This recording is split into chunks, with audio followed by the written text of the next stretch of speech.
What do the world's richest golfers do when they're not chasing trophies? They chase waves, and not the kind that break on Pebble Beach, because when your net worth hits 9 digits, a simple vacation just doesn't cut it. You need a floating palace, a ship so extravagant that it makes 5-star resorts look like starter homes. And for golf's elite, from legends like Jack Nicklaus to modern icons like Tiger Woods and Greg Norman, yachts have become more than luxury. They're a statement, a reflection of how far golf's money game has come. Today, we're diving into the 5 most insane golf yachts ever owned by professional golfers. Ships so wild, they could host their own tournaments. By the end, you'll realize, in the game of golf, some players don't just win on land, they own the ocean too. Before there was live money or multi-million-dollar endorsement deals, there was Jack Nicklaus, the Golden Bear himself. And while Jack built his legend on fairways, his taste for perfection extended far beyond the greens. Enter Sea Bear, Nicklaus's private yacht, a name that perfectly married his ocean obsession and his iconic nickname. Built by Westport Yachts, Sea Bear measured about 112 feet long and was crafted for both comfort and class. 3 decks, rich mahogany interiors, and panoramic windows that opened onto endless blue horizons. But Sea Bear wasn't just a party boat, it was a home. Nicklaus used it for family vacations, fishing expeditions, and trips between tournaments and design projects. According to those close to him, Jack even used the yacht as a mobile office while planning new golf courses. Picture it, the world's greatest course designer sketching bunkers on a blueprint table as dolphins passed by the windows. Crew members have said that Jack preferred to anchor near remote islands. No fanfare, no press, just tranquility and maybe a few putting drills on deck. Rumor has it he kept a portable putting mat that he'd unroll whenever the seas were calm. That's peak dedication. When Jack sold Sea Bear, brokers called it the most famous yacht in golf. It quickly became a collector's dream. The kind of vessel you don't just buy, you inherit with a story. But while Nicklaus's yacht embodied quiet luxury, the next yacht on our list, it turned luxury into a spectacle. Now imagine this. You're somewhere in the Caribbean. The water is glass smooth, the sun is blazing, and you're standing on the aft deck of a 200-foot super yacht. You tee up a ball, biodegradable of course, and launch it toward a tiny floating green bobbing 150 yards away. That's not a dream.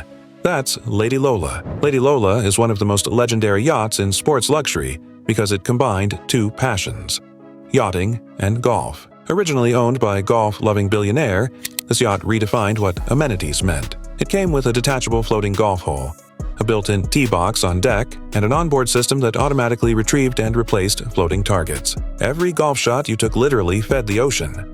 The balls were made from compressed fish food that dissolved within hours. Guests would host golf challenges at sea, betting thousands on who could hit the most accurate shot in open water. But Lady Lola was far more than a playground for golfers.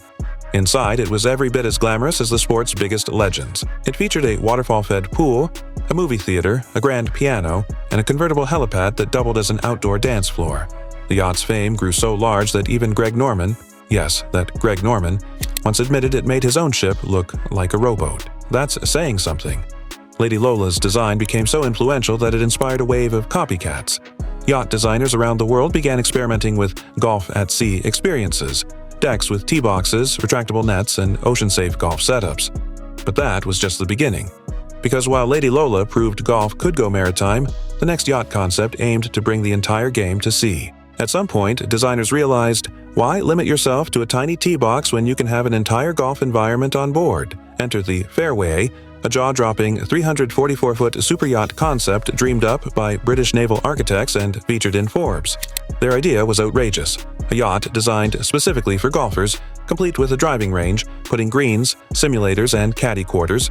Picture an upper deck lined with real turf, sand traps for wedge practice, and an AI-based simulator suite below deck for full-swing analysis. Every detail was engineered to make you forget you were on a ship at all. There was even talk of a robotic ball retrieval system that could float back balls hit into the ocean, analyze their trajectories, and give real-time feedback. While Fairway remains a concept, smaller real-world versions already exist. Take motor yacht Stargazer, a 75-meter luxury yacht that features rooftop tee boxes, custom launch monitors, and onboard golf instructors. It's part of a growing fleet of charter yachts offering golf-at-sea packages, week-long Mediterranean cruises that stop at world-class coastal courses like Valderrama and Terra Blanche. According to insiders, some live golf pros have quietly booked these yachts during the off-season.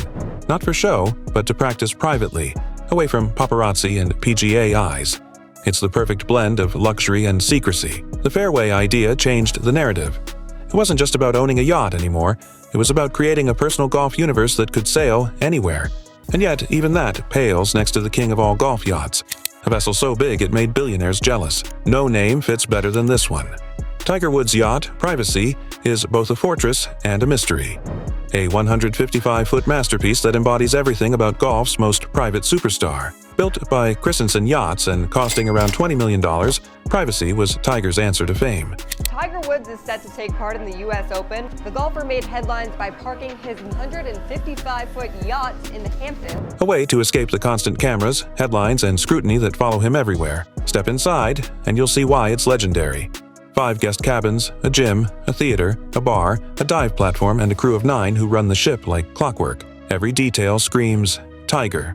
Sleek, controlled, efficient, no wasted motion, no unnecessary flash. In 2018, when the U.S. Open took place in Southampton, Tiger anchored Privacy nearby instead of staying at a hotel. He slept, trained, and prepared on his yacht while the rest of the field drove through traffic. Fans and reporters called it the most Tiger thing ever. But behind the elegance, there's a layer of drama. When Privacy was first constructed, the shipyard allegedly boasted about the project, leaking specs and photos to the media. Tiger's camp wasn't amused. They sued for breach of confidentiality, and the case was settled quietly, but the message was clear. Tiger's privacy isn't negotiable. The yacht reportedly costs around $2 million a year to operate. Fuel, maintenance, crew salaries. But considering Tiger's career earnings, that's a rounding error. There's something poetic about it, too. A man who made billions under the public eye now hides in plain sight, cruising in his own world, surrounded by the calm of the sea. Still, as exclusive as Privacy is, it's not the biggest nor the most ambitious, because the man who truly built golf's first superyacht empire had a vision the size of the ocean itself. Before Live Golf, before billion-dollar controversies, Greg Norman was already a legend. Not just for his swing, but for his swagger. And nowhere was that swagger more visible than in his 228-foot mega yacht, Aussie Rules. Launched in 2003 by Oceanfast Yachts, Aussie Rules was one of the largest aluminum yachts ever built at the time. It wasn't just a status symbol, it was an engineering marvel. Norman helped design nearly every aspect of it himself. From its 5 decks to its specialized dive center, its tender garage packed with jet skis and fishing boats, and its helicopter pad, the shark's fingerprints were everywhere. Inside, there was a cinema, a bar stocked with Norman's signature wine, and a gym so advanced it rivaled his land-based home facilities. Every surface gleamed with chrome and teak, every room themed in his signature shark gray palette. At the time, the estimated build cost was over $70 million. Adjusted for inflation, that's close to $110 million today. When Norman eventually sold Aussie Rules to billionaire Wayne Huizenga, the owner of the Miami Dolphins, it became one of the most famous yacht deals in the world. Huizenga renamed it the Floridian and kept much of Norman's original design intact. Of course, Norman didn't stay yachtless for long. He reportedly began designing a new one almost immediately, because for Greg, the fun wasn't ownership, it was creation. He even launched a yacht design company afterward, proving that for him, sailing wasn't a hobby. It was a passion parallel to golf. And here's the kicker. Despite owning one of the largest private yachts on the planet, Norman admitted in interviews that he rarely stayed put on it for long. "I'm always on the move," he said. "I love building things, not just using them." That's Greg Norman in a nutshell. Always designing, always chasing bigger waves. Aussie Rules remains the ultimate symbol of golf's luxury era. A floating empire that turned the shark into a maritime icon. But even Norman's masterpiece might soon have competition from something far more advanced. Luxury evolves. And what's happening right now might change golf yachts forever. At the 2024 Monaco Yacht Show, 2 companies, Zen Golf and Stable, unveiled a system that could make playing golf at sea actually practical. It's called Stabilized Golf Technology, and it's as wild as it sounds. Using dynamic gyroscopes and hydraulic stabilizers, the system keeps a yacht's deck perfectly level, even in choppy water. That means you can take a full swing, driver, iron, or wedge, without feeling the ocean move under your feet. It's like Topgolf meets Inception. Engineers demonstrated golfers hitting balls into the horizon while champagne flutes sat motionless on nearby tables.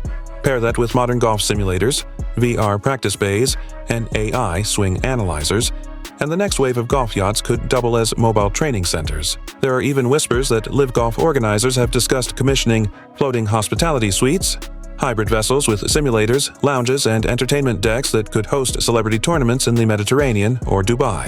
Imagine a Pro-Am where the 18th hole isn't a par 5. It's the open ocean. This future isn't far-off fantasy. Yacht builders are already incorporating golf technology into design packages, and charter companies now advertise swing-at-sea experiences with personal instructors and launch monitors. So yes, the next generation of golf yachts might not just offer a place to relax, they'll offer a place to improve your handicap while watching the sunset over Monaco. They're more than floating toys. They're symbols of ambition, innovation, and a lifestyle that most fans will only ever glimpse through drone footage and glossy magazine covers. But they also raise an interesting question. When does passion become obsession? When your yacht has its own golf course and your golf course has its own yacht, maybe you've truly completed the circle. Still, there's something inspiring about it. Each of these yachts reflects the mindset that drives golf's elite. The constant pursuit of perfection, whether that's in a swing, a design, or a life well lived. Because for the few who can afford it, the game doesn't end at the 18th green. It continues over crystal water under foreign stars, with a cold drink in hand and a pitching wedge waiting nearby. So tell me, if money were no object, which of these golf yachts would you want to sail first? Would you take the understated elegance of Nicholas's Sea Bear, or the full-throttle empire of Norman's Aussie Rules? Drop your pick in the comments below. And if you thought golf luxury couldn't get any wilder, wait until you see what some of these pros are flying in next. Because trust me, the skies above the fairway are just as crazy as the seas below.